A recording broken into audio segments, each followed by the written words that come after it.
एक घमेंडखोर झाड. एकेकाळची गोष्ट आहे.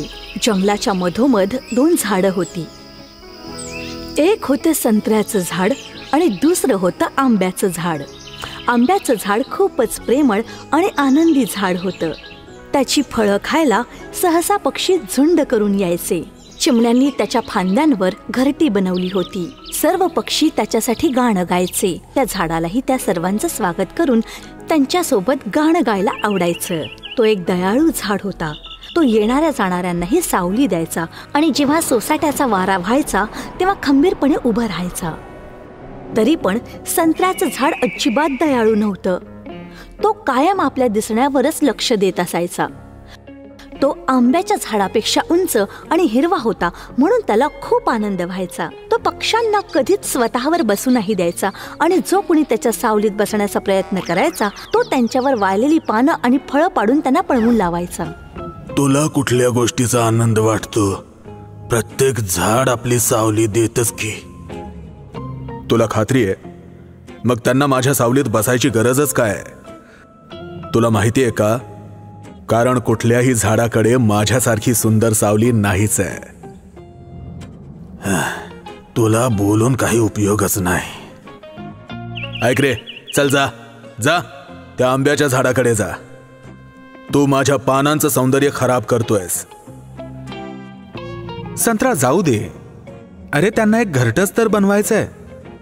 तू कधीच पक्ष्यांना तुझ्यावर बसू देत नाहीस. ते चांगले असतात आणि खूप गोड गाणं गातात. अरे नाही, त्यांच्या गाण्याचा मला कंटाळा येतो. आणि हो, माझ्या पानांजवळ येण्याची कोणालाच परवानगी नाहीये. ते माझ्या सुंदर फांद्यांना खराब करतील. तू त्यांना स्वतःवर बसण्याची परवानगी देऊ शकतोस. तू माझ्यापेक्षा बुटका आहेस आणि तेवढा सुंदरही दिसत नाहीस. अरे सांभाळून, असं बोलणं बरं नाहीये संत्रा. अरे काही हरकत नाही विंदी. मला वाईट नाही वाटलं. बुटका असणं कायम वाईटच नसतं. मी जसा आहे आनंदात आहे. कित्येक दिवसानंतरही संत्र्याच्या आणि आंब्याच्या झाडांमध्ये काहीच बदललं नव्हतं. जिथे आंब्याचं झाड दिवसभर हसत गात राहायचं तिथे संत्र्याचं झाड कोणाशी बोलायचा सुद्धा नाही. एके दिवशी जंगलामध्ये मधमाशांचा झुंड आला. राणी माशीने तेव्हा संत्र्याचं झाड पाहिलं तेव्हा ती खूप खुश झाली. वाह, हे झाड तर खूपच मोठं आणि मजबूत आहे. हे आपलं घर बनवण्यासाठी खूपच छान आहे. आपण यावरच आपलं पोळं बनवू शकतो. मला माफ कर. काय म्हणत होतीस तू? माझी इच्छा नाहीये की तुझा चिकट मध माझ्या फांद्यांवरून टपकावा. दिवसभर तुमची घुंगूही ऐकायची नाहीये. मला काही महत्वाची कामं पूर्ण करायची आहेत. तू एक झाड आहेस जो या जंगलामध्ये एकाच जागी उभा आहेस. काही महत्वाची कामं पूर्ण करायची आहे म्हणजे काय म्हणायचंय तुला? तुला काय करायचं? घोंघावणाऱ्या या माशांना माझ्यापासून दूर ठेव. संत्रा, मधमाशा चांगल्या असतात. मधमाशा निसर्गात खूप महत्वाचं काम करतात. त्यांना आपलं पोळं बनवण्यासाठी नेहमी एका झाडाची गरज असते. आपण एकमेकांची मदत नाही केली तर निसर्गाचं संतुलन कसं राहील बरं? जर निसर्गाला माझ्या फांद्या खराबच करायच्या होत्या तर निसर्गाने मला एवढं सुंदर आणि मजबूत बनवलंच नसतं. मी निसर्गाचा एक प्रिय जीव आहे. तर निसर्गासाठी मी स्वतःला प्रियच ठेवेन. आणि मला शिकवण्याची गरज नाहीये. तुला निसर्गाची काळजी आहे तर तू मदत कर. या माशांना तू स्वतःवर पोळं बनवू दे. आणि आता मला फक्त माफ कर. संत्र्याच्या झाडाचं बोलणं आंब्याच्या झाडाला खूप टोचलं. त्याला खूप वेदना झाल्या. त्याने मधमाशांच्या झुंडाला बोलवलं आणि आपल्या फांदीवर त्यांना त्यांचं पोळं बांधण्यासाठी त्यांना प्रोत्साहित केलं. ओ आंबा, तू खूप चांगला आहेस. आम्हाला इथे पोळं बनवताना खूपच आनंद होईल. तुझा सुवास किती छान आहे. हो, धन्यवाद महाराणी. मला आनंद झाला. मधमाशांनी आंब्याच्या झाडावर आपलं पोळं बनवलं आणि त्या तिथे आरामात राहू लागल्या. मधाचा चिकटपणा किंवा त्यांच्या घोंघावण्यामुळे आंब्याच्या झाडाला त्रास होत नसायचा. तर दुसरीकडे संत्र्याचं झाड जो दिसेल त्याच्यावर ओरडायचा. ए, तुम्हा लोकांच्या गप्पा मला त्रास देत आहेत. थोडं हळू बोला. तुम्ही पक्षी खूप बेसूर असता. प्रत्येक वेळी गाणं गरजेचं असतं का? थोड्या वेळानंतर विचित्र वाटायला लागतं. काही आठवड्यांनंतर जंगलात 2 लाकूड तोडे आले. घर बनवण्यासाठी त्यांना लाकडाची गरज होती. ते आंब्याच्या झाडाजवळ आले आणि त्याला तोडण्याचं ठरवलं. त्यांना त्यांच्या कामासाठी आंब्याचं झाड योग्य वाटलं, पण तेवढ्यात त्यांच्यापैकी एकाने तिथे काहीतरी पाहिलं. थांब, अरे हे आहे तरी काय? हे तर मधमाशांचं पोळं आहे. आपण हे झाड कापलं तर मधमाशा आपल्यावर हल्ला करतील. अरे हो, चल दुसरे झाड शोधूया. लाकूड तोडे संत्र्याचं झाड तोडायला पुढे सरसावले. त्यांना त्या झाडाची उंची खूप आवडली. चल याच्या खोडाच्या खालच्या बाजूने सुरू करू. अखेरीस लाकूड तोड्यांनी संत्र्याचं झाड तोडायला सुरुवात केली. संत्र्याचं झाड रडू लागलं. जंगलातून तुटून जाण्याच्या भीतीने तो घाबरला. त्याला अचानक चिमण्या आणि पक्ष्यांची आठवण येऊ लागली. बापरे, दुखतंय. हे माझ्या बाबतीत काय विचार करतायत? आंब्याचं झाड हे सगळं बघत होता. त्याने मधमाशांना बोलवलं. ऐका मधमाशांनो, तुम्ही तयार आहात का? हा, बोला आंबा, काय झालं? संत्रा अडचणीत आहे. आपण त्याची मदत करायला हवी. नाही नाही, ते झाड खूपच स्वार्थी आहे. तो जंगलातल्या प्रत्येक गोष्टींचा राग करतो. मग आम्ही त्याची मदत का करायची? यामुळेच मी त्याला तुझी मदत करायला सांगितलं होतं. पण त्याने राणीची मदत नाही केली. आंब्या, या बाबतीत मी मधमाशांच्या बाजूने आहे. संत्र्याला स्वतःवर जरा जास्तच घमेंड होती. लाकूड तोड्यांनी त्याला सोडून दिलं असतं जर त्याने मधमाशांचं पोळं स्वतःवर बनवलं असतं. त्याच्या बरोबर जे होत आहे ते योग्यच होत आहे. नाही नाही विंडी, संत्र्याचं वागणं आपल्यावर लागून नाही होत. एखादा आपल्याशी वाईट वागला म्हणून आपणही त्याच्याशी तसंच नाही वागलं पाहिजे. आपण सगळेच या जंगलाचे रहिवाशी आहोत. आपण संत्र्याला अडचणीत नाही सोडलं पाहिजे. हा, आंबा बरोबर बोलतोय. आपल्याला संत्र्याची मदत केली पाहिजे. चला माझ्या मित्रांनो, या बाहेर या. संत्र्याला आपली गरज आहे. सगळ्या मधमाशा पोळ्यातून निघून लाकूड तोड्याकडे जाऊ लागल्या. त्या त्यांच्या कानाजवळ आणि डोळ्यांसमोर घोंघावू लागल्या. आपण इथून लवकर निघालं पाहिजे. या मधमाशा आपल्याला चावतील. खूप दुखेल मग. आपण इथून गेलंच पाहिजे.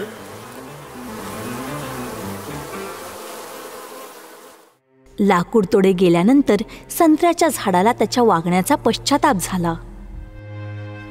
मला माफ करा मधमाशांनो. मी वाईट वागलो असतानाही तुम्ही माझी मदत केलीत. आमचे आभार नका मानू संत्रा. आंब्याचे आभार माना. तुम्ही कधीच त्याच्याबरोबर नीट नाही बोललात. त्याचा नेहमी अनादर केलात. पण त्यानेच आम्हाला तुमची मदत करण्यासाठी प्रोत्साहित केलं. खरंच आंबा, मी तुझी माफी मागतो. मला माफ कर. मला कळलंय की मी काय चूक केली. आपल्या सगळ्यांमध्ये चांगले गुण असतात. आपण सगळे आपापल्या परीने अद्वितीय असतो. मी कधीच घमेंड करणार नाही, कोणालाच वाईट बोलणार नाही. फक्त मला माफ करा. मी तुम्हा सगळ्यांची माफी मागतो. संत्र्याच्या झाडाला त्याची चूक उमगली होती. त्यानंतर तो कधीही विंडी किंवा इतर पक्ष्यांवर ओरडला नाही. तो आंब्याच्या झाडाबरोबर गाऊ लागला आणि त्याने चिमण्यांना आपल्यावर घरटं बनवू दिलं. तेव्हापासून आंबा आणि संत्रा पक्के मित्र झाले. समाप्त.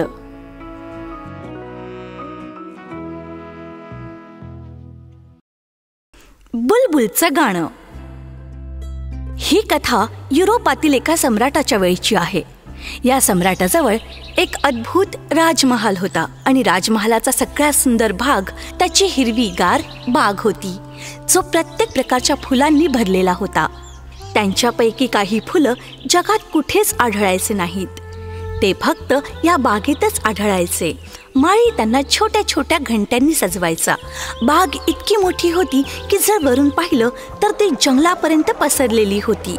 जंगलातून एक नदी वाहायची आणि नदीजवळच एका बुलबुलचं घरटं होतं. बुलबुल इतकं गोड गायची की तिचं गाणं ऐकणारा मंत्रमुग्ध व्हायचा. हे राज्य खूप प्रसिद्ध असल्या कारणाने लोक खूप दूर दूरहून हे राज्य पाहायला यायचे. लेखकांनी या राज्याबद्दल खूप काही लिहिलं होतं आणि भरपूर लोकांनी बुलबुल आणि तिच्या गाण्याबद्दलही लिहिलं होतं. असंच एक पुस्तक एके दिवशी राजाने स्वतः वाचलं. बुलबुलबद्दल वाचताना तो विचारात पडला. आमच्या राज्यातील हा कोणता पक्षी आहे? कदाचित याच्याबद्दल मी आधी कधीच ऐकलं नाही.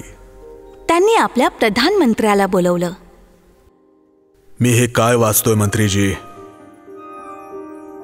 आपल्या राज्यात एक पक्षी आहे ज्याला लोक बुलबुल म्हणतात, जी खूप सुंदर गाते, म्हणूनच तिला या प्रदेशातील सगळ्यात सुंदर जीव मानलं जातं.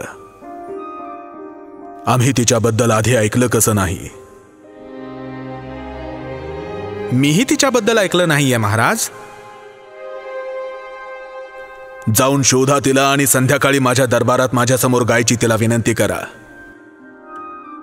महाराज, ही खूप चांगली गोष्ट आहे की लेखकांनी आपल्या मनासारखं एका पक्षाला लिहून टाकलं, पण वास्तवात असा एखादा पक्षी नाहीच आहे महाराज. नाही, हे पुस्तक मला भारताच्या राजाने पाठवलंय. यात लिहिलेलं काहीही खोटं असू शकत नाही. आम्हाला बुलबुलचं गाणं ऐकायचं आहे. तिला संध्याकाळपर्यंत आमच्या समोर आणा, नाहीतर पूर्ण राज्याला शिक्षा करू. जसं तुम्ही म्हणाल महाराज. वर खाली, डावीकडे, उजवीकडे महालात भेटणाऱ्या प्रत्येक माणसाला प्रधानमंत्र्यांनी विचारलं, पण कुणीही बुलबुलबद्दल ऐकलं नव्हतं. त्याला जो भेटत होता त्याला त्याने विचारणं चालूच ठेवलं. शेवटी तो एका छोट्या मुलीला भेटला. बुलबुल, हो, मी तिला पाहिलंय. मी तिला गाताना सुद्धा ऐकलंय. ती त्या नदीच्या जवळ राहते. ती दोघं जंगलाच्या त्या भागात पोहोचले जिथे सहसा बुलबुल गायची. बुलबुलने गाणं सुरू केलं तेव्हा ती छोटी मुलगी म्हणाली, बघा, तिथे बघा, हा तोच पक्षी आहे. मी याहून सुंदर धून यापूर्वी कधीच ऐकली नाही. जेव्हा महाराज ऐकतील तेव्हा ते खूप खुश होतील. राजमहालात ये माझी प्रिय बुलबुल. महाराजांनी तुला गाणं ऐकवण्याची विनंती केलीये. महाराजांचा आदेश माझ्यासाठी सन्मानजनक आहे. मी सुद्धा तुझ्या बरोबर येणार. बुलबुलला घेऊन ते राजमहालाकडे निघाले. राजमहालाला भव्यपणे सजवलं गेलं होतं आणि सुंदर पद्धतीने चमकवलं गेलं होतं. प्रत्येक दरबारी आणि सरदार तिथे उपस्थित होते. बुलबुलला बसण्यासाठी सोन्याचा एक खास खांब बनवण्यात आला होता. बुलबुल त्यावर बसली आणि तिने गाणं सुरू केलं. तिचं गाणं इतकं मनमोहक होतं की महाराजांच्या डोळ्यात पाणी आलं. माझी हिऱ्याची अंगठी बुलबुलच्या गळ्यात घातली पाहिजे. नाही महाराज, मला कुठल्याही गोष्टींची आशा नाहीये. तुम्हाला माझं गाणं आवडलं, हेच माझं बक्षीस आहे. महाराजांनी आदेश दिला की बुलबुल राजमहालातच राहील. एक सजवलेला सोन्याचा पिंजरा तिच्यासाठी तयार करण्यात आला. तिला दिवसातून 2 वेळा आणि रात्री 1 वेळ उडण्याची परवानगी देण्यात आली होती. तिच्यासोबत 12 सैनिक होते आणि तिच्या पायावर लाल कापड बांधलं होतं. यामुळे बुलबुलची उडण्याची इच्छाच संपली. असं काही आठवडे चालू राहिलं. एके दिवशी कुणीतरी महाराजाला एक पेटी पाठवली ज्यावर बुलबुल कोरलेलं होतं. बुलबुल बद्दल दुसरं पुस्तक लिहिलं गेलंय असं वाटतं. परंतु त्या पेटीमध्ये पुस्तक नव्हतं. पेटीमध्ये हिरे जडित एक बुलबुल होती आणि जेव्हा तिची शेपटी ओढली जायची तेव्हा ती खऱ्या बुलबुलप्रमाणे गायची. खूपच छान. आता या दोघींना एकत्र गायला लावूया. दोन्ही बुलबुलना एकत्र गायला लावलं, पण त्यांचा एकत्र आवाज चांगला वाटत नव्हता. खरी बुलबुल जे हवं ते गाऊ शकत होती, पण खोटी बुलबुल फक्त तेवढंच गाऊ शकत होती जेवढी गाणी तिच्यात आधीच भरली होती. तेवढीच गाणी गाण्याची खोट्या बुलबुलची क्षमता होती. तिचा आवाज अगदी खऱ्या बुलबुल सारखाच होता. ती खूप आकर्षक दिसायची, ज्याचं कारण तिचे दागिने होते. नंतर महाराजांनी खऱ्या बुलबुलचं गाणं ऐकण्याची इच्छा जाहीर केली. बुलबुलला काय झालं? तिला जाताना कोणी पाहिलं का? असं कसं होऊ शकतं की कोणालाच माहिती नाही की ती कुठे आहे? असं वाटतं की ती राजमहाल सोडून गेलीये. प्रत्येकाला समाधान होतं, कारण त्यांच्याकडे खोटी बुलबुल होती, जिला त्यांनी पुन्हा ऐकलं आणि तिच्या गाण्यांचा आनंद घेतला. भारताच्या राजाकडून मिळालेली भेट पाहून आम्ही खुश झालो. मंत्रीजी, पुढच्या रविवारी एका कार्यक्रमाचं आयोजन करा. आमची इच्छा आहे की या बुलबुलचं सुंदर गाणं संपूर्ण राज्याने ऐकावं. जशी तुमची इच्छा महाराज. येत्या रविवारी बुलबुलच्या गाण्याचा कार्यक्रम ठेवण्यात आला. प्रत्येकाने गाण्याचा आनंद घेतला. वा, हे खूप छान आहे, पण खऱ्या बुलबुल सारखं नाहीये. जेव्हा ती गायची तेव्हा डोळे भरून यायचे. खोट्या बुलबुलला महाराजांच्या खोलीत त्यांच्या पलंगाजवळ ठेवण्यात आलं. महाराज झोपण्यापूर्वी तिचं गाणं ऐकायचे आणि त्यांनी तिला शाही गायिका ही उपाधी प्रदान केली होती. पण एके रात्री जेव्हा बुलबुल महाराजांसाठी गाणं गात होती, तेव्हा तिच्या हातून काहीतरी तुटण्याचा आवाज आला. दुसऱ्या दिवशी सकाळी महाराजांनी तिला दुरुस्त करण्याचा प्रयत्न केला. हे बघा महाराज, मी सखोल या यंत्राची तपासणी केली आहे. मी याला दुरुस्त केल्यास याची सगळी गाणी बंद होतील. मला माफ करा, पण ही पुन्हा कधी गाऊ शकणार नाही. अनेक वर्षे निघून गेली. महाराज आजारी पडले आणि त्यांची तब्येत जास्तच बिघडली. महाराज, तुम्ही काही खाणार का? तुमच्यासाठी काय आणू? महाराज काहीच बोलले नाहीत. त्यांची तब्येत बिघडत चालली होती आणि असं वाटत होतं की ते वाचणार नाहीत. त्यांना श्वास घ्यायला त्रास होत होता. ते दुसरं काहीच बोलू शकत नव्हते, एक वाक्य सोडून. गा गा माझ्या प्रिय बुलबुल, गा. पण बुलबुल गप्पच होती. महाराजांच्या खिडकीच्या बाहेरून येणाऱ्या आवाजाने महाराज चकित झाले. महाराजांचा चेहरा आनंदाने आणि उमेदीने खुलला. जेव्हा त्यांनी आपले डोळे उघडण्याचा प्रयत्न केला, तेव्हा त्यांनी पाहिलं की खरी बुलबुल त्यांच्या खिडकीत बसली होती. तू परत आलीस. गा गा माझी प्रिय बुलबुल. तुझे खूप खूप आभार, खूप खूप आभार प्रिय बुलबुल. तू मला सोडून का गेलीस? पण आज परत येऊन तू मला नवं जीवन दिलंयस. मी तुझे उपकार कसे फेडू? महाराज, तुम्ही तर मला आधीच बक्षीस दिलं आहे.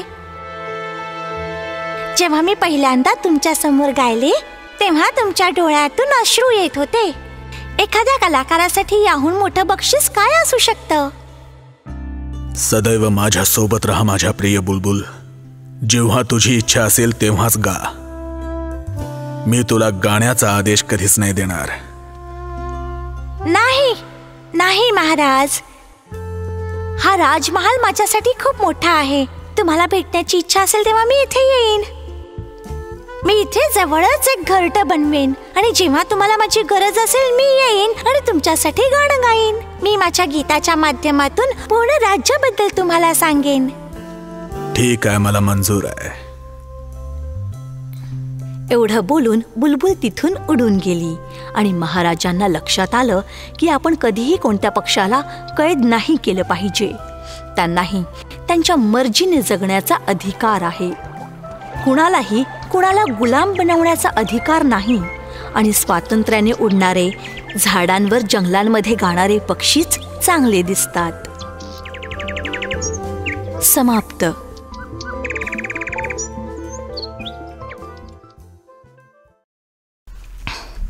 एक स्वार्थी दानव. एकेकाळी एका गावात एक किल्ला होता. तो खूप वर्षांपासून ओस पडला होता. तिथे कोणीच राहत नव्हतं. लोक म्हणायचे की तिथे एक दानव राहायचा, पण कुणीही इतक्या वर्षात त्या दानवाला पाहिलं नव्हतं. तू कधी किल्ल्याच्या दानवाबद्दल ऐकलंयस? मला असं वाटतं की अफवा आहेत. त्यांच्यावर विश्वास नाही ठेवला पाहिजे. कोणीही कधीतरी तिथे एखादा दानव पाहिलाय का? नाही नाही नाही, अजिबात नाही. अशा फालतू गोष्टींवर लक्ष देण्याऐवजी आपण किल्ल्याची भव्यता बघितली पाहिजे. तर मग या किल्ल्याची देखरेख कोण करतो? किल्ल्याच्या आजूबाजूला खूपच सुंदर बाग होती. त्यात भरपूर फुलं, झाडं, फळं, पक्षी आणि फुलपाखरं होती. दररोज खूप लहान मुलं त्या बागेत खेळायला यायची. मुलांमध्ये ही जागा खूपच प्रसिद्ध होती आणि त्यांच्यासाठी सुरक्षितही. इथले पिचेस खाल्लेत का? खूप ज्युसी आहेत.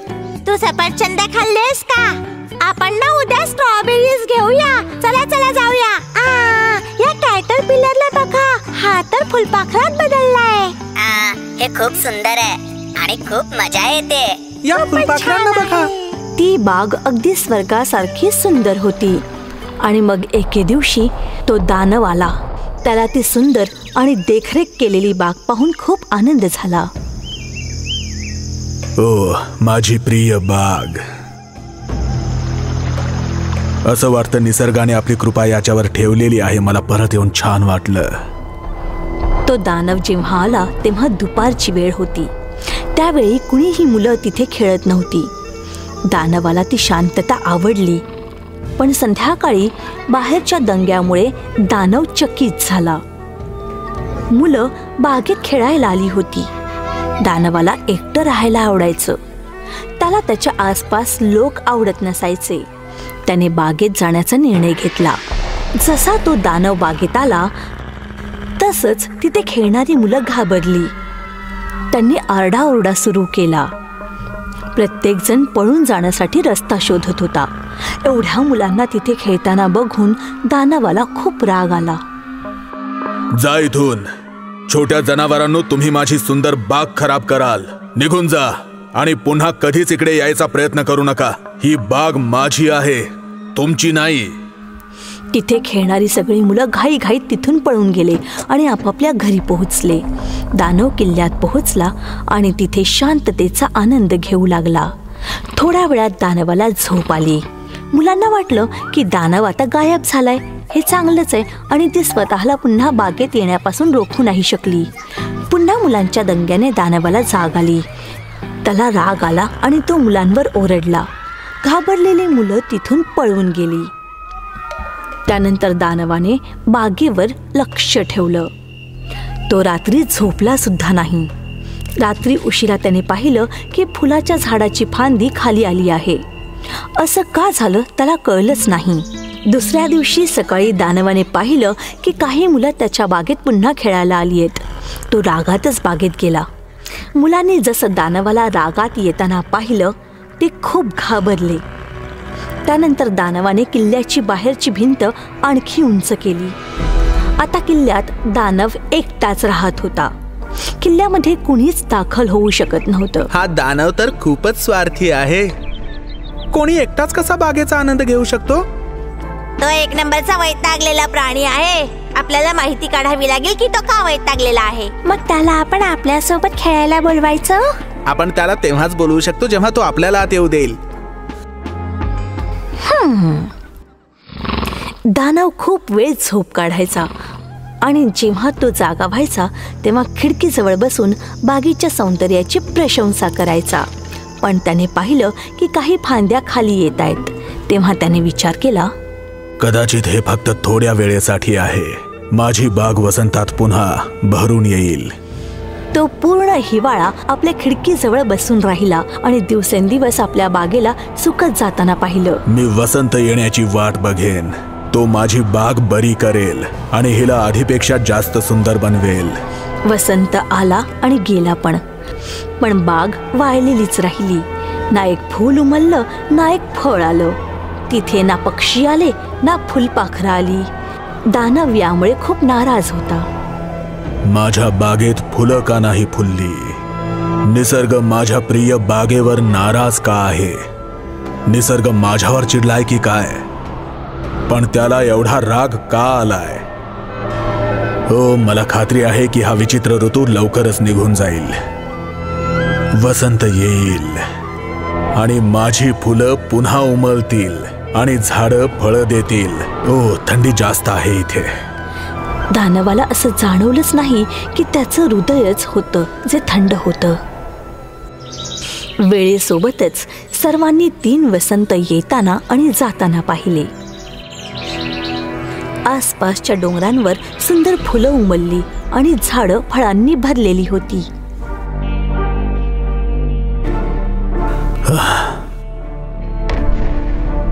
हा वसंत माझ्या बागेत काय येत नाहीये.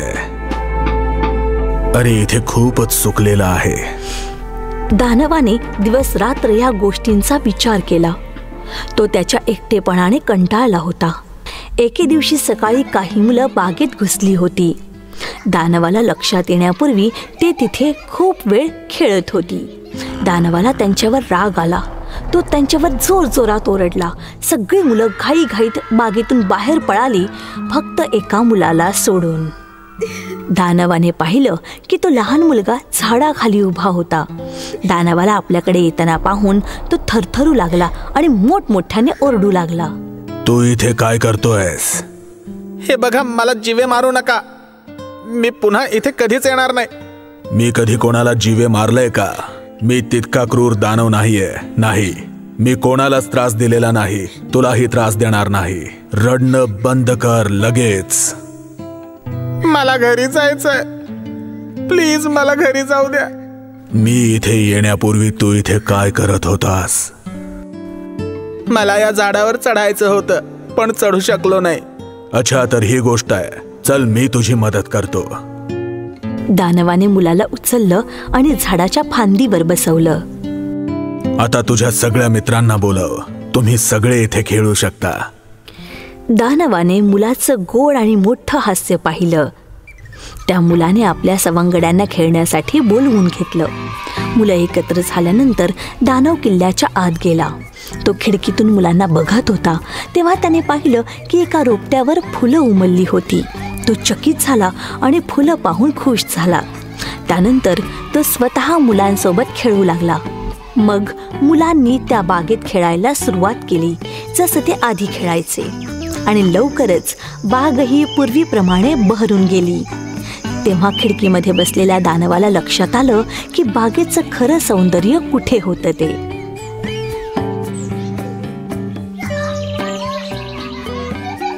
समाप्त.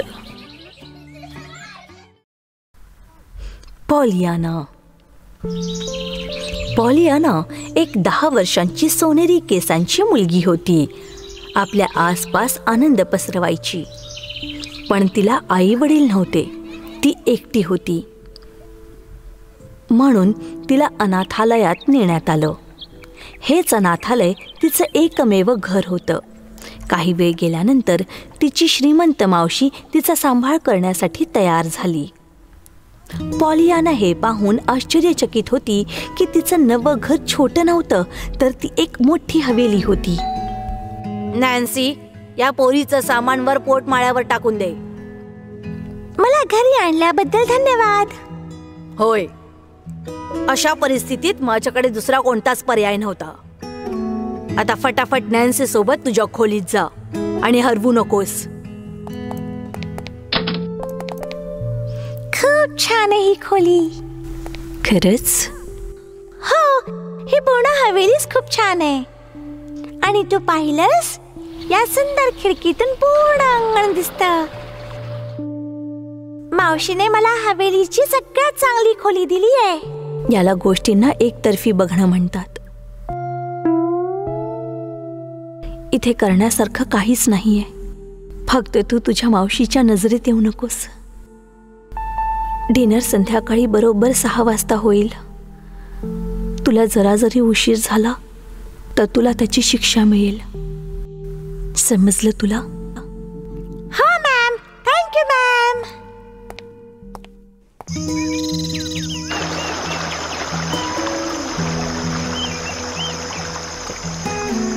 किती छान घर मिळालंय मला.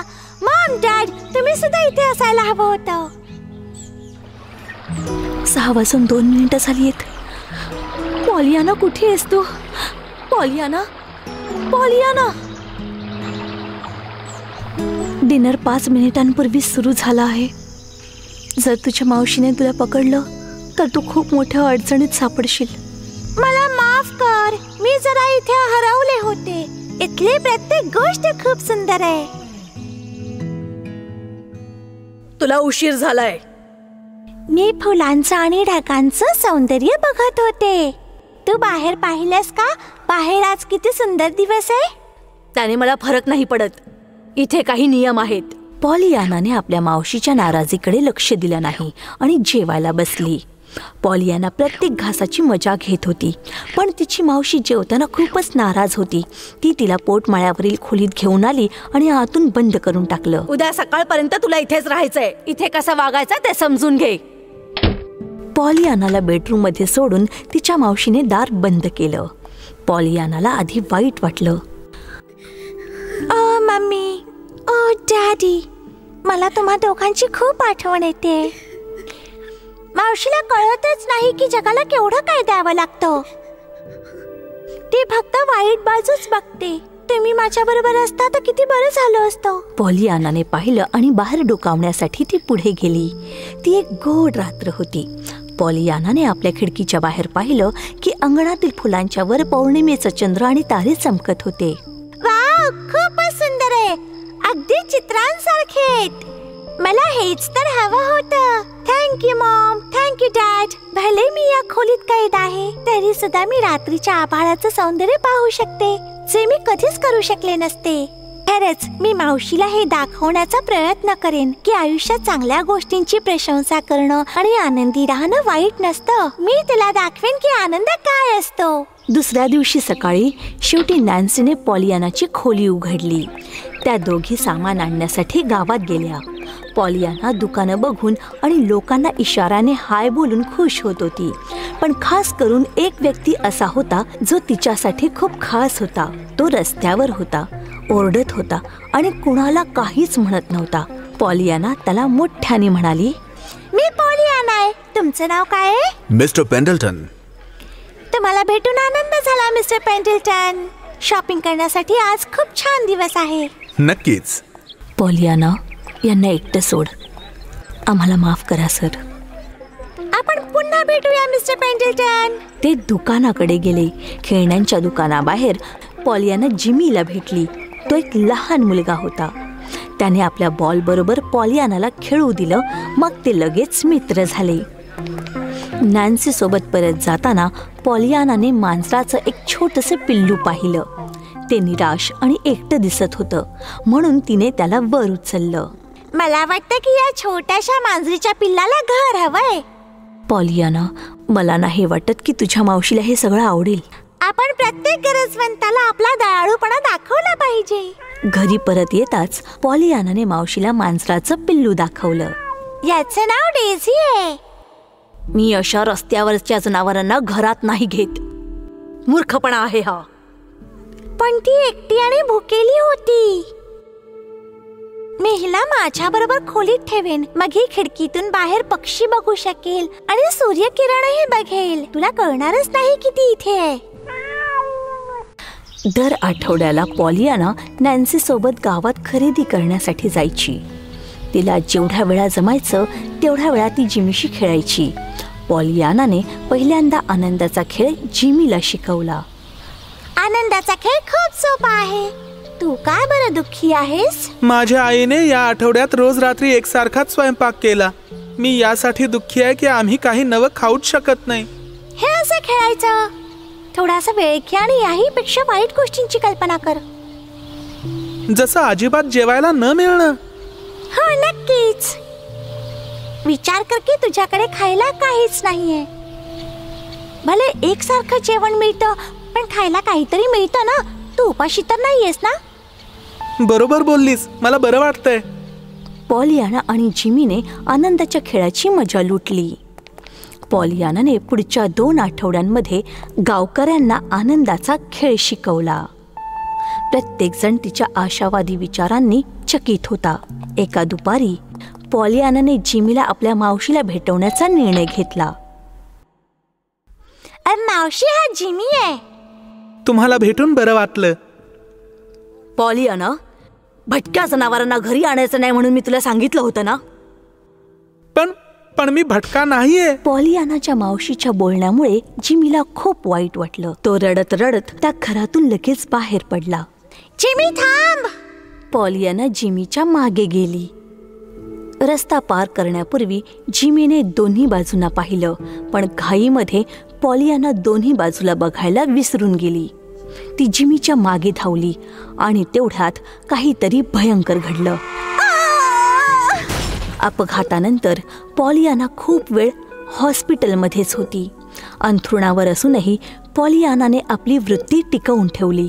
तिने नर्स आणि डॉक्टरांनाही आनंदाचा खेळ शिकवला. ते सगळे स्मित करायचे आणि हसायचे. फक्त तिची मावशीच एक होती जिला आनंदाचा खेळ खेळताही येत नव्हता. पॉलियाना, तू ही आनंदी वृत्ती कशी काय टिकवून ठेवतेस? हा तर आनंदाचा खेळ आहे. मी या बाबतीत कधीच नाही ऐकलंय. मी तुम्हाला शिकवू शकतो. मिस्टर पेंडल्टननी पॉलियानाच्या अपघाताबद्दल ऐकलं आणि जेवढ्या लवकर होईल तेवढ्या लवकर ते हॉस्पिटलमध्ये आले. जवळपास 2 आठवड्यांहून जास्त ते पॉलियाना जवळ तिची मावशी आणि नॅन्सी सोबत बसून होते. ते आणि पॉलियाना प्रत्येक गोष्टीवर चर्चा करायचे आणि ते चांगले मित्र झाले होते. एके दिवशी त्यांनी पॉलियानाला एक रहस्य सांगितलं. मी तुझ्या आईला ओळखायचो. खरंच? हो, मला तुझ्यात तीच दिसते. ही तर खूप चांगली गोष्ट आहे. माझ्याकडे माझ्या गरजेपेक्षा जास्त पैसे आहेत. तुला माझ्यासोबत राहायला आवडेल का? मी तुझी काळजी घेऊ शकतो. तुला पुन्हा चालण्याची आम्ही ट्रेनिंग देऊ शकतो. अरे वा, मला तर विश्वासच बसत नाहीये की मी कधी माझ्या मावशीचं घर सोडेन. पण मला असं वाटतं की कुणीतरी आहे ज्याला खरंच तुमच्या मदतीची गरज आहे. मिस्टर पेंडल्टननी पॉलियानाला दुसऱ्या दिवशी भेटण्याचे वचन दिले आणि ते निघून गेले. पॉलियानाने मिस्टर पेंडल्टनच्या प्रपोजबद्दल मावशीला सांगितलं. मग मावशी आणि नॅन्सीचे डोळे भरून आले, हे जाणून घेऊन की ती त्यांना सोडून जाणार नाही. मला आता कळलं आहे पॉलियाना, तू आभाळ आणि पावसाने आच्छादलेल्या जगात आशेचा एक किरण आहेस. आम्ही सगळे तुझ्यावर खूप प्रेम करतो. आम्हाला आनंदाचा खेळ शिकवल्याबद्दल तुझे खूप खूप आभार. तुझ्याबरोबर घालवलेला प्रत्येक क्षण आम्हाला खूप आवडतो. मिस्टर पेंडल्टननी आपले पैसे पॉलियानाला पुन्हा चालायला शिकणाऱ्या एका प्रोफेशनल फिजिशियनवर खर्च केले. काही महिन्यांच्या प्रॅक्टिसनंतर पॉलियाना आपली मावशी आणि नॅन्सी सोबत घरी परतली. मिस्टर पेंडल्टन जिमीला भेटले आणि पॉलियानाला दिलेल्या वचनाप्रमाणे त्याला आपला असिस्टंट म्हणून कामाला ठेवलं. तो त्यांच्याकडून खूप काही शिकला आणि कुटुंबाच्या आर्थिक मदतीसाठी सक्षम झाला. डिअर मॉम अँड डॅड, मला तुमची रोज आठवण येते. मावशी आता खरं आयुष्य काय असतं याचा आनंद घ्यायला शिकली आहे. जिमी आणि मिस्टर पेंडल्टन एकत्र खूप खुश आहेत आणि मी आता चालू सुद्धा शकते. डेझी जगातील सगळ्यात गोड माणसं आहे आणि मला आता खूप आनंद होतोय. हे तुमचे उपकार आहेत की तुम्ही मला आशावादी आणि आनंदित राहायला शिकवलं. जर माझा अपघात झाला नसता तर मला कधी कळलंच नसतं की स्वतःच्या पायांवर चालणं केवढा मोठा आशीर्वाद आहे. तुमची लाडकी मुलगी, तुमचीच पॉलियाना. समाप्त. एक घमेंडखोर लाल गुलाब. दूर कुठेतरी एक छोटंसं पण हिरवंगार जंगल होतं. झाडं एकमेकांशी बोलायची तर फुलं एकमेकांना पॉलिनेट करायची. सगळी झाडं रोपं एकत्रितपणे जंगलाच्या रूपात राहण्याचे कौतुक करायचे. एके दिवशी, वसंताच्या सुंदर दिवशी, एक अद्भुत आणि मनमोहक गुलाब उमलली. ती एक छोटीशी कळी होती जी एका छोट्या फुलात रूपांतरित झाली. ती अजूनपर्यंत पूर्णपणे उमललीही नव्हती, तरीही कुणीही पाहिलेल्या गोष्टींपैकी ती सगळ्यात सुंदर गोष्ट होती.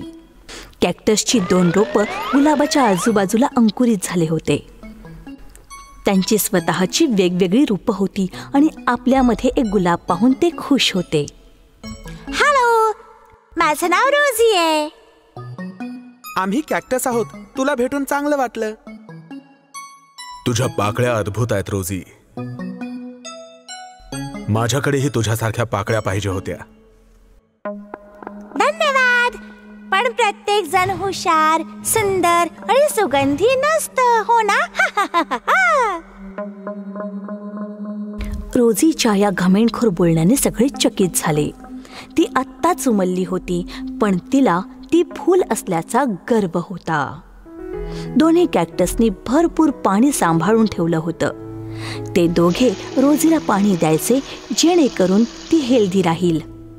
ती दोघं रोझीवर खूप प्रेम करायचे आणि त्यांनी कधीच रोझीला ही सूचना दिली नाही की तिला पाणी नाही मिळालं तर ती मरू शकते. दिवस जात होते, रोझी मोठी होत होती. ती या जगातील सर्वात सुंदर फुलात रूपांतरित झाली होती. तिच्याकडे पाकळ्यांचे खूप थर होते आणि त्यांचा रंग चमकदार लाल होता. दोन्ही कॅक्टसना त्यांच्या रोझीवर गर्व होता.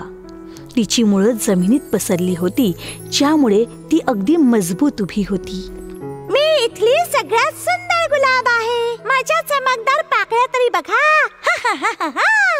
रोझी, इथे लाखो सुंदर फुलं आहेत, तू फक्त त्यांच्यापैकी एक आहेस. मग काय, तुम्ही माझ्या त्या काटेदार कॅक्टस बरोबर तुलना कशी काय करू शकता? मी त्यांच्यापेक्षा खूप जास्त छान आहे. असं बोलणं ऐकून त्यांना वाईट वाटलं, पण ते काहीच बोलले नाहीत. रोझी, तू कॅक्टसेसला जे बोललीस ते चांगलं नाहीये. तुझ्याकडेही काटे आहेत ना. हे बघा, कॅक्टस सोबत माझी तुलना करणं ही चांगली गोष्ट नाहीये, कळलं का? तुला सुंदरतेबद्दल काय कळतं? तुला तर फुलं सुद्धा येत नाहीत. ना कॅक्टस, ना सूर्यफूल आणि ना झाड कुणीही रोझी सोबत ताळमेळ बसवू शकत नव्हतं, कारण ती एक स्वतःची प्रशंसा करणारी फूल होती.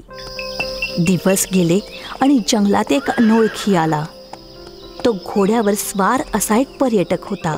तो पर्यटक जवळ आला आणि फुलाची तपासणी करू लागला. अरे वा, अरे माझ्याकडे पाहिलं. वाव, हे फूल तर खूपच सुंदर आहे. धन्यवाद पर्यटका. मला विश्वास आहे की जर मी या फुलाला माझ्यासोबत घेऊन गेलो तर मला खूप मोठं बक्षीस मिळेल. तुला बागेत सुरक्षितपणे ठेवलं पाहिजे, जेणेकरून सगळी जण तुला बघतील. पण तरीही दोन्ही कॅक्टसेसना ही गोष्ट माहिती होती. ते हे जाणून होते की एकदा का रोझीला उपटलं तर ती जास्त दिवस जगू नाही शकणार. जसा तो पर्यटक रोझीला उपटायला पुढे सरसावला, त्यांनी त्याला घायाळ केलं. तो पर्यटक आपल्या घोड्यावर स्वार होऊन निघून गेला.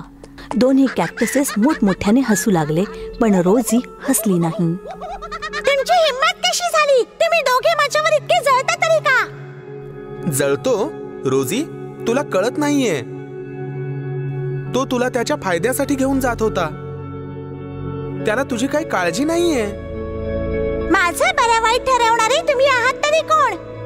तुम्ही दोघे कुरूप कॅक्टसेस आहात. मी या पृथ्वीवरची सगळ्यात सुंदर फूल आहे.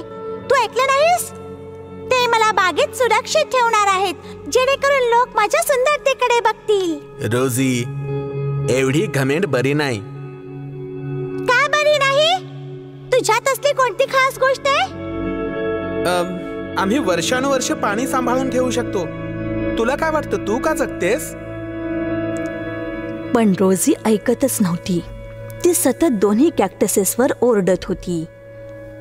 तिने ठरवलं की आता ती कॅक्टसेसकडून पाणी पिणार नाही. कॅक्टसेसने जे काही ऐकलं त्यामुळे त्यांना राग आला, पण ते काही बोलले नाहीत. दिवस गेले आणि शेवटी उन्हाळा सुरू झाला. सूर्यफूल खूप आनंदात होती. ती आपल्या चमकदार पिवळ्या चेहऱ्याने दिवसभर सूर्यकिरणांचा पाठलाग करायची. तर दुसरीकडे कॅक्टसेस हिवाळ्यात साठवून ठेवलेलं पाणी पित होते, जेणेकरून ते संपूर्ण उन्हाळा हेल्दी राहतील. इथवर की काही छोटे पक्षी कॅक्टसेसकडे पाणी पिण्यासाठी यायचे. रोझीला आधी काही दिवस खूप बरं वाटलं. तिच्या मुळांमध्ये जे पाणी होतं ते तिला हायड्रेट ठेवण्यामध्ये कामी आलं. तिने कधी कॅक्टसेसकडे पाहिलंही नाही आणि ज्या गर्वाने उभी होती ती तशीच उभी राहिली. पण एका आठवड्यानंतर तिला अशक्तपणा जाणवू लागला. तिने सरळ उभं राहण्याचा प्रयत्न केला, कारण तिला कॅक्टसेसना आपला कमकुवतपणा दाखवायचा नव्हता.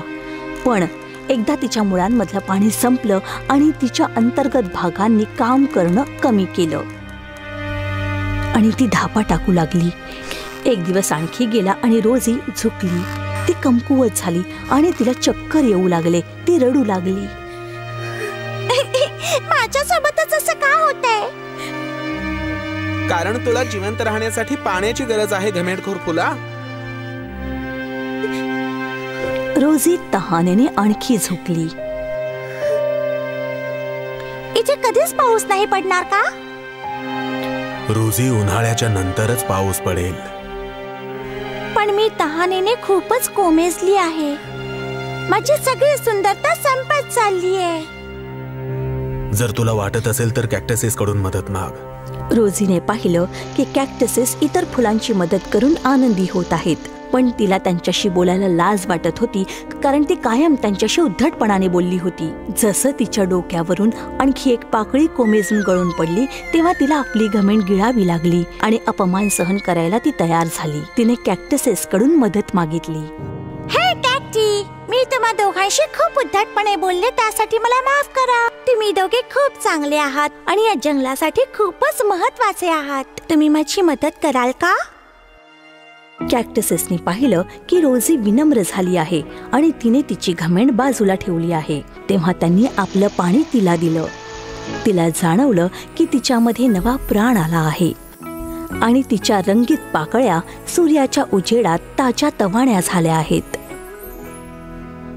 त्यानंतर रोजी शिकली की आपल्या मित्रांच्या चेहऱ्यावरून त्यांची ऐपत नाही ठरवली पाहिजे, कारण आपण कितीही वेगवेगळे का असेना, आपल्या सर्वांचा उद्देश सुंदर आणि उपयोगीच असतो.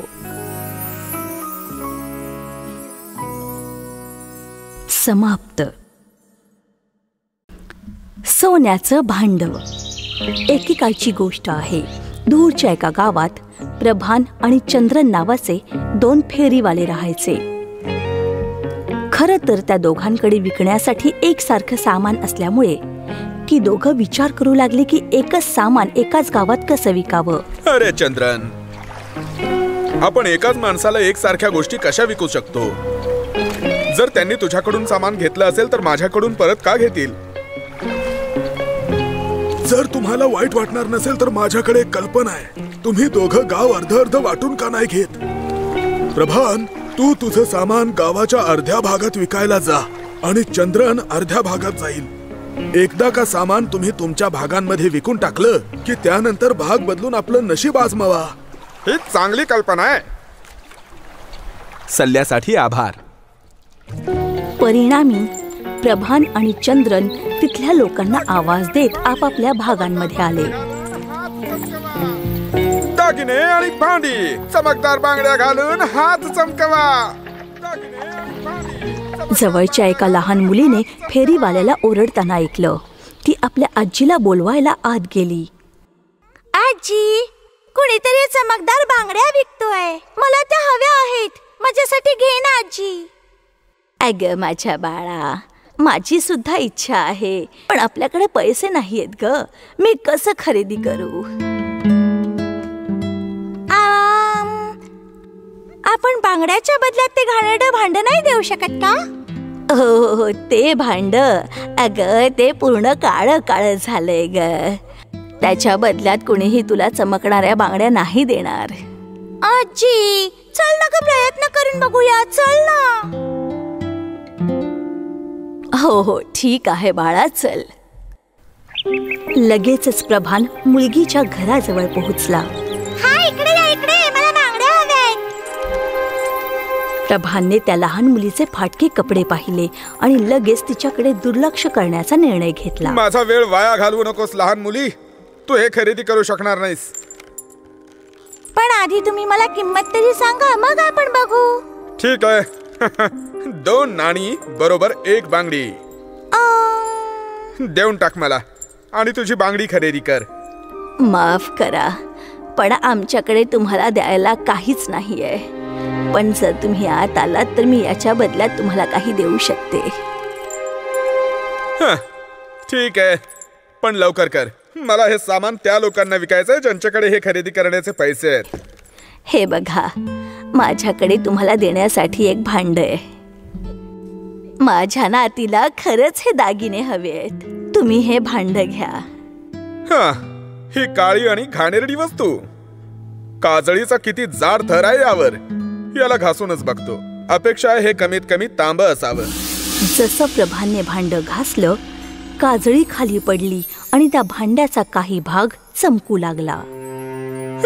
काय? हे एक सोन्याचं भांड होतं. काय झालं? काही गडबड आहे का?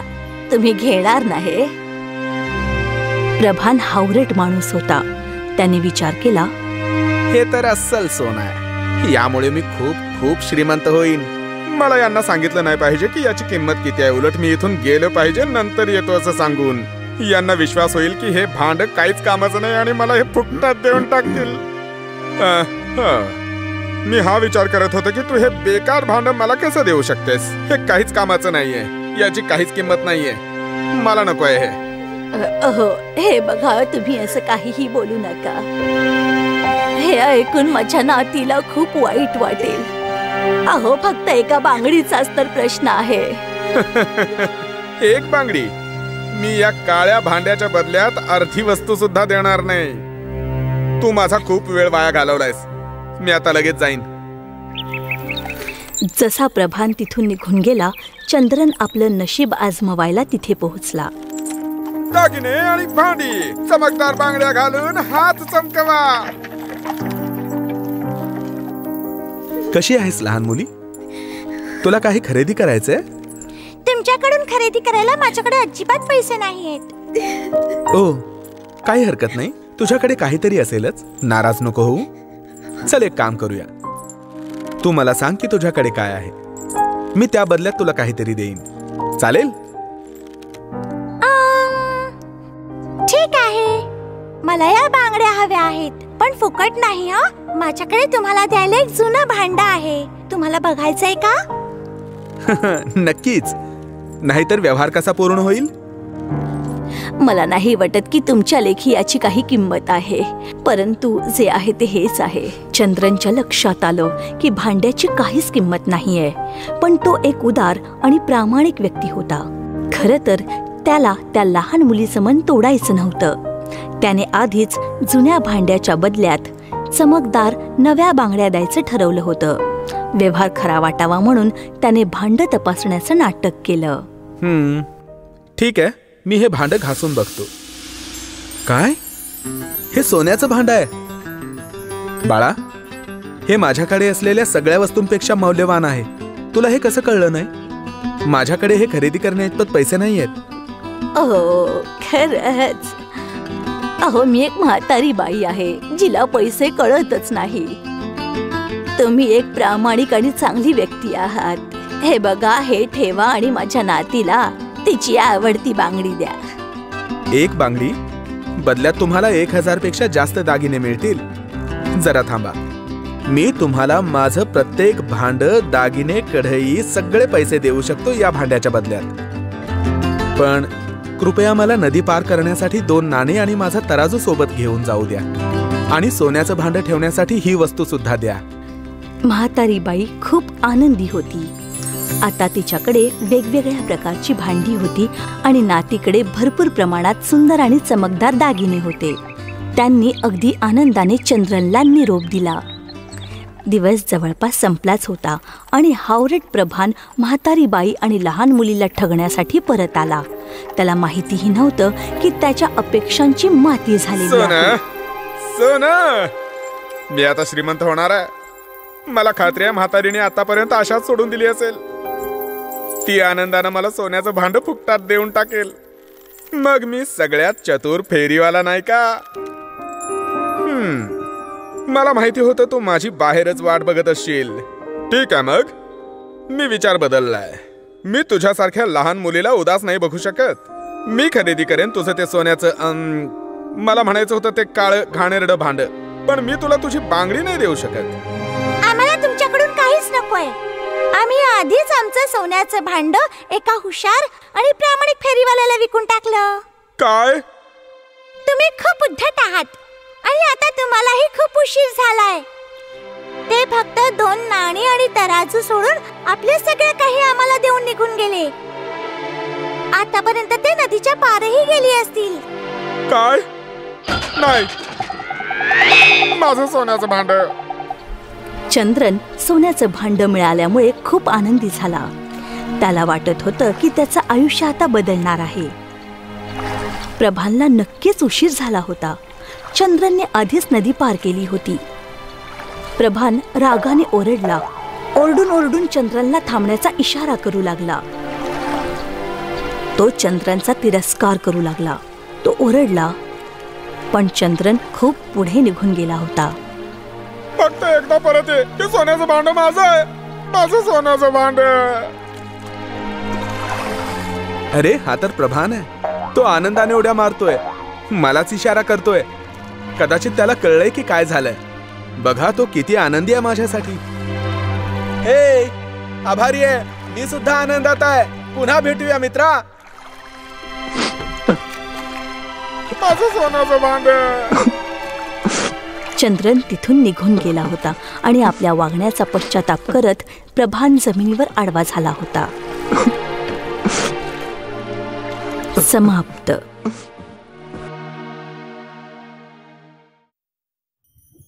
देवाच्या अटी. हजारो वर्षांपूर्वी जेव्हा देव त्याने बनवलेल्या जीवांसोबत राहायचा व तोवर त्याने मानवाची निर्मिती केली नव्हती, तेव्हा ससा सगळ्यात हुशार जीवांपैकी एक होता. एके दिवशी ससा देवाला भेटण्यासाठी जंगलातल्या त्याच्या महालात येऊन पोहोचला. तुला महालात पाहून आनंद झाला. मी तुझी काय मदत करू शकतो? महान देवा, या जंगलातल्या प्रत्येक वस्तूवर व जीवनावर तुमचा अधिकार आहे. तुम्हीच खरे मालिक आहात. मला आपली एक मदत हवी आहे. कसली मदत? फक्त एक इच्छा आहे, मला हुशार व बुद्धिमान बनवा. खरं तर सगळ्यांना श्रीमंत बनायचं असतं, तुला मात्र बुद्धिमान व्हायचं आहे. असं का? कारण मी जंगलातल्या सगळ्या जीवांपेक्षा जास्त हुशार बनू इच्छितो.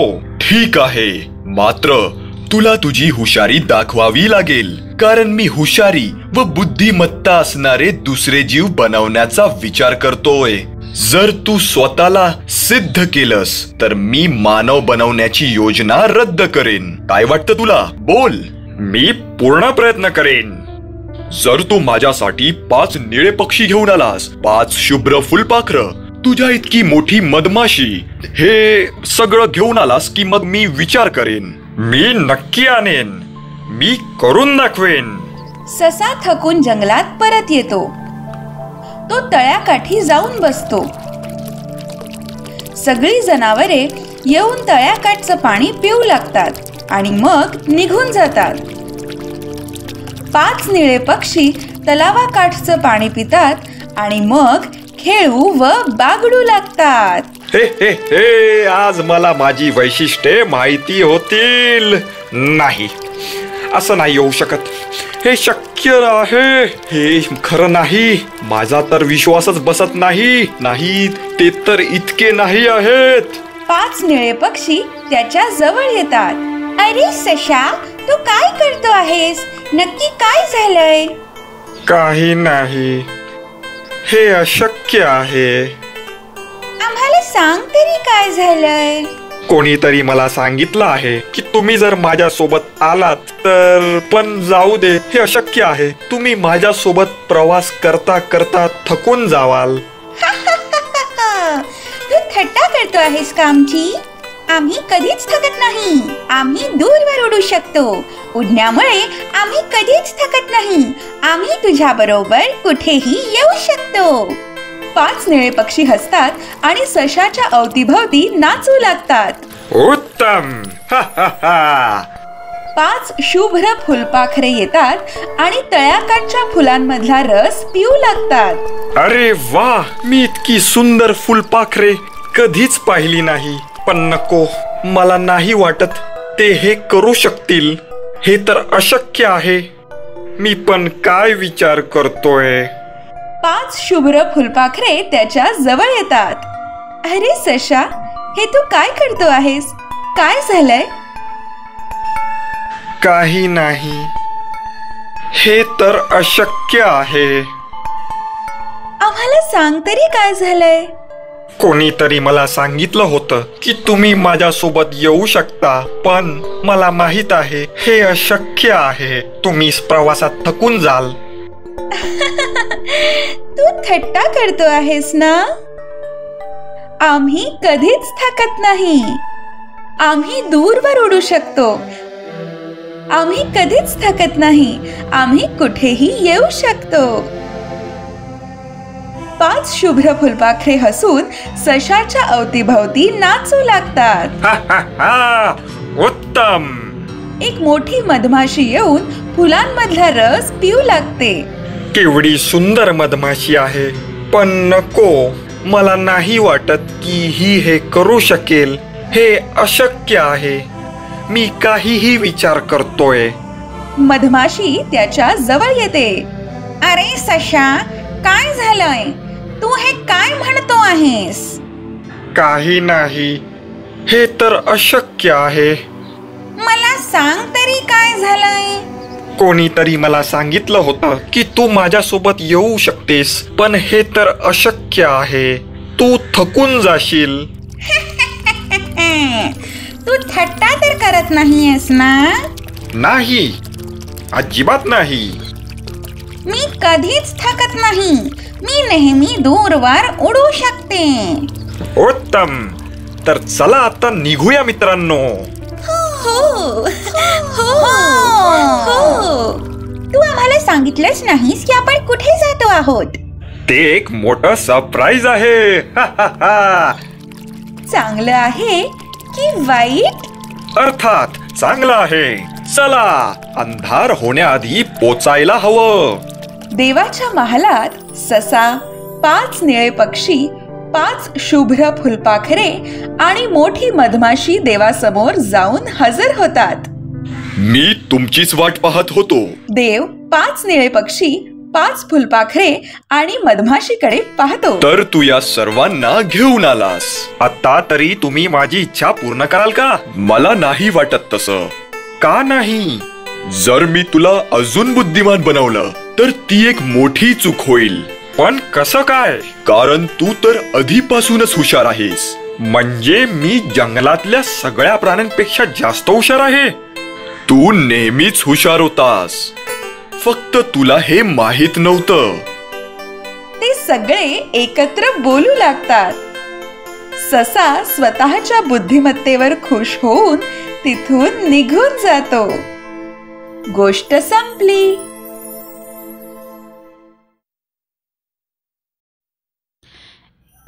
इच्छा पूर्ण करणारा जादूचा तलाव.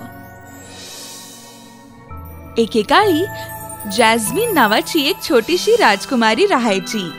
ती तिच्या वडिलांची एकुलती एक मुलगी होती. ती खूप बिघडली होती.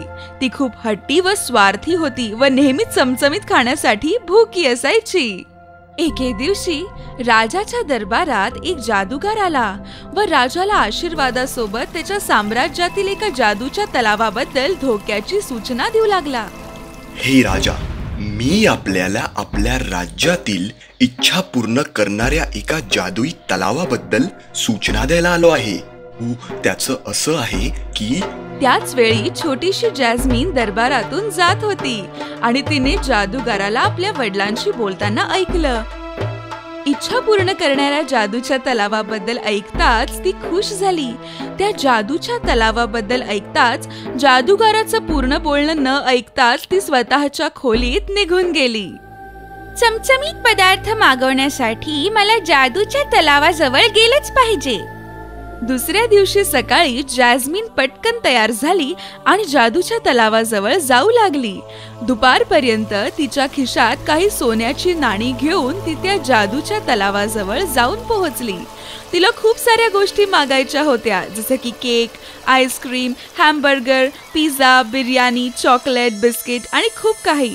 मात्र जेव्हा तिने तलावाच्या जवळ लिहिलेली सूचना वाचली तेव्हा ती निराश झाली. तिथे लिहिलं होतं, एका माणसाची एकच इच्छा. जादुई तलाव, कर माझी इच्छा पुरी. अन्नाने भरलेलं मडकं दे, भूक आहे अधुरी. अचानक तलावामधून एक जादूचं मडकं बाहेर आलं आणि त्यातून एक आवाज आला. जी इच्छा मागितलीस ती पूर्ण केली आम्ही, मात्र मी बनवलेल्या सूचनांचं पालन करा तुम्ही. 3 जादूचे शब्द नक्की उच्चारा. टिंग टॉंग ट्वँग. जादूचं मडकं जेवण बनवणं सुरू करेल. इच्छा तुमची पूर्ण करेल, भूक देखील मिटवेल. मात्र नक्की बोला, थांब मडक्या थांब, नाहीतर मडक अन्न बनवतच राहील. ठीक आहे, बघूया.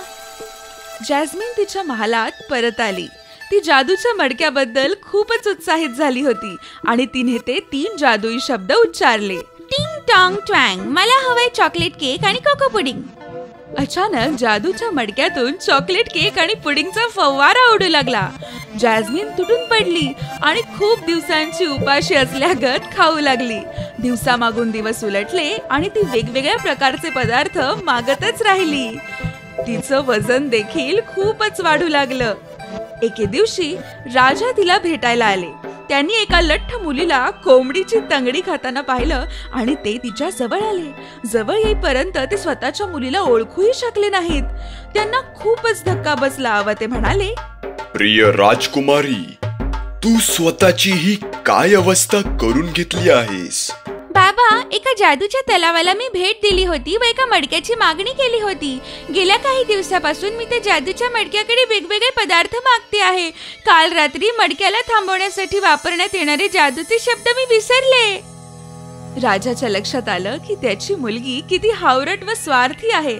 त्यांनी रडणाऱ्या राजकुमारीला मिठी मारली व म्हणाले, प्रिय राजकुमारी, तू कधीच कोणाचं म्हणणं ऐकून घेत नाहीस. मला माहिती आहे की तू जादूगाराला जादुई तलावाबद्दल बोलताना ऐकलंस, मात्र तू पूर्ण म्हणणं ऐकून घेतलं नाहीस.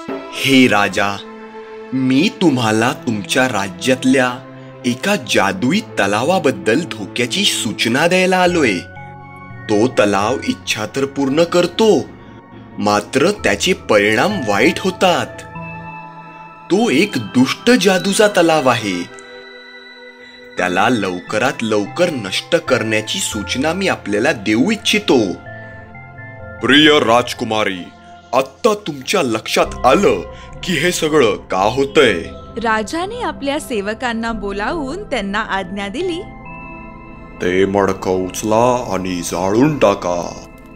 सेवकांनी ताबडतोब राजाची आज्ञा मानली आणि त्या मडक्याला जाळून टाकलं आणि त्याला पूर्णपणे वितळून राख राख होईपर्यंत पाहिलं.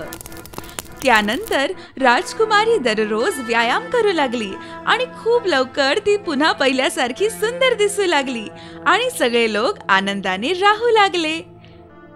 गोष्टीची शिकवण: आधी संपूर्ण ऐकावं, मगच काम करावं. गोष्ट संपली. जादुई चेहरा. एकेकाळी एक छोट्या गावात एक शेतकरी त्यांच्या 2 बायकांसोबत राहत होता. त्याची पहिली पत्नी वयानुसार कुरूप होत गेली आणि म्हणून त्याने दुसऱ्या एका सुंदर स्त्रीशी लग्न केले. त्याची पहिली पत्नीचे नाव होते स्टेला आणि दुसरीचे नाव होते बेला. सर्व काही अगदी सुरळीत चालले होते. हे जीवन त्याचा प्रवाह बरोबरच पुढे जात असते. दिवस रात्र जात होती. वर्षानुवर्षे गेली. मग तो दिवस उजळला जेव्हा बेलाला त्याच्या सौंदर्याचं खूप गर्व वाटू लागलं आणि ती स्टेलाशी उद्धटपणे आणि खूप वाईट वागू लागली. कोणी माझा मेकअप किटला हात लावलं. अरे काय झालं? मी वापरला तो काल. तुला आवडत नसेल तर मी तो परत कधीही वापरणार नाही. अरे वा, मला वाटलं तू भिकारी आहेस, पण तू तर चोर पण आहेस. स्टेलाच्या गालावरून 2 अश्रू ओढकले. तुम्हाला काय चिडवते आहेस बेला? मी भिकारी नाहीये आणि मी तुझ्यापेक्षा वयाने मोठी आहे. तुम्हाला असं कसं काही म्हणू शकते? बेला रागवली आणि म्हणाली, काय म्हणलीस? मी असं कसं म्हणू शकते? तू आता बघ मी काय करू शकते. आणि मग एके रात्री, स्टेला, काय करती आहेस तू? तुम्ही मला हाक मारतील का? ओ नाही, तुला नाही, मला म्हणायचं होतं बेला. दोन्ही नावं सारखीच असल्यामुळे बऱ्याच वेळा माझा गोंधळ होतो. स्टेला नाराज झाली. मग म्हणाली, बेला त्याच्या खोलीत मेकअप करते. मला सांगा काय हवं होत, मी करेन तुमचं काम. अरे वा, मला याला थोडासा उशीर काय तो झालं? तू माझ्याबद्दल वाईट साईड बोलू लागलीस? नाही बेला, मी तुझ्याबद्दल काही वाईट बोलत नव्हते. असं काय? मी माझं काम अपूर्ण सोडलं होतो आणि आपल्या मेकअपवर बिझी झाली होती, तर तू माझ्याबद्दल वाईट बोलतोय? नाही बेला, तू नक्कीच काहीतरी चुकीच ऐकलंस. ओहो, मी वेडी आहे का? गैरसमज करून घ्याल. तुम्ही दोघी आधी भांडण थांबवा. स्टेला, मला जेवायला वाढ. स्टेला स्वयंपाक घरात निघून जाते. ओह बेला, माझी सुंदर सुंदर बायको, तू का तिच्याशी भांडतेस? तू त्या कुरूप चेहऱ्याकडे दुर्लक्ष कर बरं. आता लक्ष देऊन ऐक. उद्या सकाळी मी शेजारच्या गावी एका कामासाठी जात आहे. मी रात्री परतेन. मी निघताना फक्त एक खात्री कर, मला स्टेलाचा कुरूप चेहरा दिसू नये म्हणून तू तिला एखाद्या कामात व्यस्त ठेव. मी तिथल्या जत्रेलाही भेट देईन. तुला काय हवंय ते सांग. अरे वा, माझ्यासाठी सोन्याचे दागे आणायला विसरू नका. स्टेला पण तिथे येते. मग शेतकरी त्याच्याकडे वळला आणि त्याचा चेहरा दुखाने भरून गेलं. आणि तुला काय हवं? काहीही नको, फक्त तुम्ही लवकरच घरी या. तुम्ही सुरक्षित घरी येणार हे माझ्यासाठी खूप महत्वाचं आहे. हे ऐकू बेला रागाने भडकली आणि तिला म्हणाली, अगं ये बिनकामाची, दुसऱ्याच्या गोष्टीत लक्ष घालणं बंद कर आणि तुझं काम नीट कर. मला संध्याकाळपर्यंत सगळे काम झाले पाहिजेत. ठीक आहे बेला. त्याला खूप वाईट वाटलं आणि ती कामाला निघून गेली. काम करता करता ती स्वतःचेच विचार करून लागली. हे घर लवकरात लवकर सोडले माझ्यासाठी चांगले आहे, तर माझी कोणीही काळजी घेत नाही. मग मी ते का राहू? पण मी कुठे जाऊ? या जगात माझा पतीशिवाय दुसरे कोणीही नाही. पण मला इथे गुदमरल्यासारखे वाटत. मी जंगलात जाऊन माझे उरलेले आयुष्य तिथे घालवले पाहिजेत. निदान त्यानंतर कोणीही माझ्यावर टीका करणार नाही आणि तरी मला कोणीही त्रास देणार नाही. त्याच रात्री स्टेला घरातून निघून जंगलाकडे निघाली. ती सूर्योदय होईपर्यंत एका खोल जंगलात पोहोचली. त्यानं तिले एक जुने झाड दिसलं. छानाभोवती तिला जुन्या पानांची ढीग होती. त्याले पाहून ती म्हणाली, अरे रे, या झाडाभोवती किती घाण आहे. मी ते स्वच्छ केले पाहिजे जेणेकरून झाड श्वास घेऊ शकेल. आणि तिने पटापट सगळं स्वच्छ केलं. तू कोण आहेस बाळा? माझं नाव स्टेला. मी माझ्या पतीचं घर सोडून आले. ठीक आहे बाळा, तू या मार्गाने पुढे जा आणि तुझ्या आयुष्यातली सगळी दुःख दूर होतील. ती त्या मार्गावर पुढे चालत राहिली आणि तिने केलेचं झाड पाहिलं जे घड्याच्या ओझ्याने खूपच वाकल होतो. अरे, या झाडाला आधार हवा आहे. मी तुझी कशी मदत करू शकते? चला, त्याला आधार देण्यासाठी मी काही काडचा वापरते. आणि तिने तसं केलं. अरे वा, धन्यवाद बाळा. तू या मार्गाने जा आणि तेथे तुला एक जादूचा तलाव दिसेल. फक्त एकदा त्यात डुबकी मार आणि तुमचे नशीब बदलेल. धन्यवाद झाड. म्हणून ती त्या वाटेवर चालू लागली आणि लवकरच तिला एक जादूचं तलाव दिसलं. तिने त्यामध्ये डुबकी मारली आणि परत किनाऱ्यावर आली. तसेच त्याचं रूपांतर एका तरुण आणि सुंदर युवतीमध्ये झालं. ती आनंदी आणि कृतज्ञ होती आणि म्हणून ती केळ्याच्या झाडाकडे परतली. तू खूप दयाळू आणि सभ्य आहेस, म्हणूनच तू याच्यासाठी पात्र आहेस. माझी एक फांदी तोडून घे. जेव्हा कधी तुला भूक लागेल तेव्हा ही फांदी तुला तुझ्या आवडीचं स्वादिष्ट अन्न देईल. आता घरी परत जा आणि आनंदाने राहा. धन्यवाद झाडा. जशी ते जुन्या झाडाजवळून जाऊ लागली त्याने तिला थांबवले. माझ्या बाळा, तू खूप चांगल्या मनाची आहेस आणि तू या जादूच्या भांड्याला पात्र आहेस. हे घे. तू जेव्हा त्यात हात घालशील तेव्हा त्यातून मौल्यवान दागिने आणि चांगले कपडे बाहेर येतील. आता परत जा आणि आपले जीवन पूर्णपणे जग.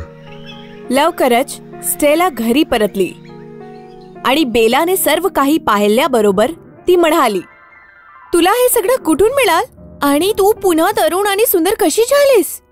स्टेलाने तिला सगळं सांगितलं आणि म्हणाली, तर माझी बहीण, ही कथा आहे माझी. आता तुला जे हवं ते घे. तो बहीण, तू पण जा आणि घे. मी तुझ्यासारखी भिकारी नाहीये. आता मी स्वतः जाईन आणि स्वतः मिळवीन हे सगळं स्वतःतून. म्हणून ती जंगलात खोलवर गेली आणि लवकरच तिला ते जुने झाड दिसले. पण ती तिथेच थांबली नाही आणि सरळ केल्याच्या झाडाकडे निघून गेली आणि लवकरच तिला ते वाकलेले झाड दिसलं. अरे झाडा, कुठे आहे तू जादूचा तलाव? मी तुला सांगेन, पण आधी तू कृपया मला मदत कर. तू मला मदत केली नाहीस तर मी मोडून पडेन. हा माझी समस्या नाही होत. मला सांग ते जादूचे तलाव कुठे आहे, नाहीतरी मी स्वतःच तुला तोडून टाकेन. आणि म्हणून ती दिलेल्या वाटेकडे चालू लागली आणि तिला तो जादूचा तलाव सापडलं. तिनं त्या डुबकी घेतली आणि ती पूर्वीपेक्षा अधिक सुंदर झाली. पण मग ती लोभी होऊन म्हणाली, मी जर एकदा डुबकी घेऊन एवढी सुंदर होऊ शकते तर आणखीन एकदा घेतली तर काय होईल बरं. ती पुन्हा डुबकी मारते आणि यावेळी ती अतिशय कुरूप होते आणि भीतीने ते वारंवार अनेक डुबक्या घेते आणि ती वयस्कर दिसू लागली. ती म्हातारी दिसू लागली. लवकरच जणू 100 वर्षाची झाली आणि डुबक्या लावून लावून तिथेच त्याची मृत्यू झाली. जेव्हा पुन्हा शेतकरी परत आला त्याला स्टेला दिसली आणि त्याने पाहिले की बेला आता राहिली नाही. ती गेली म्हणून तो खूप खुश झाला आणि ते दोघे उर्वरित आयुष्य आनंदाने जगले. गोष्टी संपली. बिनदातांचा राक्षस ही त्या प्राचीन काळाची कहाणी आहे, जेव्हा माणूस कुत्र्यांवर विश्वास करत नव्हता आणि त्याच्यावर फक्त सुरक्षेसाठी निर्भर असायचा. जेव्हा कुत्रे म्हातारे होत आणि काही कामाचे राहत नसत, तेव्हा त्यांना जंगलात एकटं सोडलं जायचं.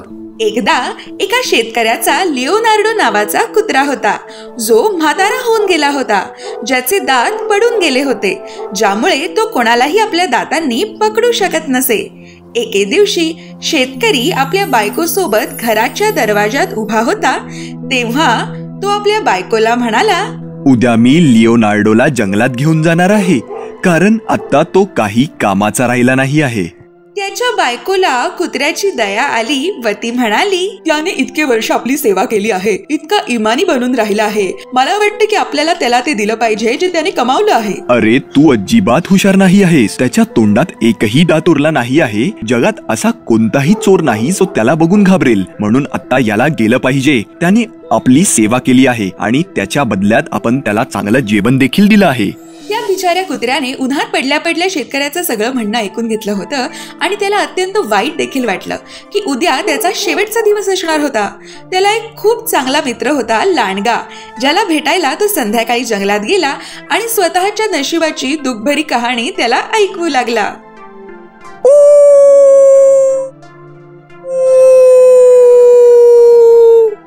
लांडगा म्हणाला, तू निराश होऊ नकोस, मी तुझी मदत करेन. मी विचार करून ठेवला आहे. सकाळी लवकर तुझा मालक त्याच्या बायको सोबत गवतात ढीग बनवायला बाहेर पडेल आणि सोबत आपल्या छोट्याशा मुलाला देखील घेईल. घरी कोणीच नसेल, मात्र काम करताना आई वडिलांना आपल्या मुलाला सावलीत ठेवावं लागेल. तू तिथे असा बस की त्यांना वाटेल की तू त्याची रक्षा करतोयस. मग मी जंगलातून येऊन मुलाला उचलेन. तू पटकन माझ्या पाठलाग कर व मुलाला हिसकावून घे. मी तुला मूल देऊन टाकेन आणि तू त्याच्या आई वडिलांकडे जा. मग त्यांना वाटेल की तू मुलाला वाचवला आहेस व ते तुझे आभार मानतील आणि मग तुला त्रास देणं तर दूर, ते तुझ्यासोबत चांगलं वागतील आणि मग तुला कुठल्याही गोष्टीची कमतरता होणार नाही. कुत्र्याला ही योजना पसंत पडली आणि त्याने ठरवल्याप्रमाणेच केलं. लांडग्याला आपलं मूल उचलून पळताना पाहून शेतकरी ओरडू लागला. मात्र जेव्हा लिओनार्डो मुलाला परत घेऊन आला तेव्हा तो आनंदाने उठला व म्हणू लागला, तुला कोणीही त्रास देणार नाही.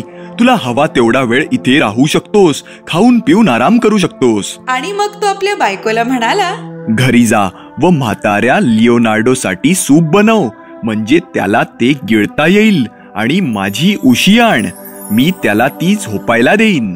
त्या दिवसानंतर म्हातारा लिओनार्डो आनंदाने राहू लागला, इतका की कोणी विचारही केला नसेल. त्यानंतर लवकरच लांडगा त्याला भेटायला आला आणि सगळं काही ठीक आहे हे पाहून खुश झाला. मी तुझी मदत केली आहे, त्या बदल्यात जेव्हा मी तुझ्या मालकाची एक जाडशी बकरी उचलेन तेव्हा तू काहीच करणार नाहीस. मी असं वचन तर नाही देऊ शकत. मी माझ्या मालकाशी प्रामाणिक राहीन. मी तुला वचन नाही देऊ शकत. लांडग्याला वाटलं की बिचारा म्हातारा कुत्रा त्याची थट्टाच करतो आहे, म्हणून एके रात्री तो दबक्या पावलांनी आला व बकरीला उचलून घेऊन जाण्याचा प्रयत्न करू लागला. मात्र इमानी लिओनार्डोने शेतकऱ्याला लांडग्याबद्दल सतर्क केलं व शेतकऱ्याने त्याला पकडलं आणि त्याची पिटाई करू लागला. लांडगा पळू लागला, मात्र तो कुत्र्याला म्हणाला, आता मी तुला पाहतोच. तू खोटारडा निघालास, आता बघच. दुसऱ्या दिवशी सकाळी लांडग्याने एका जंगली डुकराला कुत्र्याकडे पाठवलं व त्याला जंगलात बोलवू लागला. लांडग्या व कुत्र्याच्या मध्ये जो करार झाला होता तो कुत्र्याने तोडला असं लांडग्याचं म्हणणं होतं. म्हाताऱ्या कुत्र्याच्या बाजूने बोलायला कोणीच नव्हतं, एका 3 पायांच्या मांजरीशिवाय. जेव्हा दोघं बाहेर पडले तेव्हा बिचारी मांजर लंगडत चालू लागली आणि होणाऱ्या वेदनेमुळे शेपटी हवेत ताठ करू लागली. लांडगा व त्याचा मित्र आधीच तिथे पोहोचले होते, मात्र जेव्हा त्यांनी आपल्या शत्रूला जवळ येताना पाहिलं तेव्हा त्यांना वाटलं की तो आपल्यासोबत तलवारच घेऊन आला आहे. त्यांना मांजरीच्या ताठलेल्या शेपटीला तलवारच समजलं आणि जेव्हा बिचारी मांजर 3 पायांवर लंगडत चालू लागली तेव्हा त्यांना वाटलं की ही त्यांना मारण्यासाठी दगडच उचलते आहे, म्हणून दोघे घाबरून गेले. जंगली डुक्कर झाडामागे लपून गेला आणि लांडगा झाडावर उडी मारून चढू लागला. जेव्हा कुत्रा व मांजर तिथे पोहोचले तेव्हा दोघे तिथे कोणालाही न पाहून हैराणच झाले. जंगली डुक्कर पूर्णपणे झाडामागे स्वतःला लपवू शकला नाही आणि त्याचा एक कान अजूनही दिसतच होता. जेव्हा मांजरीने लक्षपूर्वक पाहिलं तेव्हा डुकराने आपला कान हलवला. मांजरीला वाटलं तो उंदीरच आहे व ती त्याच्यावर झडप घालून त्याला चावू लागली. जंगली डुक्कर पळू लागला आणि वेदनेनं ओरडू लागला, मला सोडून द्या, कृपा करा, लांडगावर झाडावर आहे. कुत्रा व मांजरीने वरती झाडावर पाहिलं व त्यांना लांडगा दिसला, जो घाबरलेला होता व अत्यंत लाजिरवाण्या अवस्थेत होता. मग त्याने पुन्हा कुत्र्यासोबत मैत्री केली आणि सगळे आनंदाने राहू लागले. आणि मग एके दिवशी म्हातारा लिओनार्डो त्याच्या मालकाच्या व मालकिणीच्या मांडीत आनंदाने वारला. गोष्ट संपली.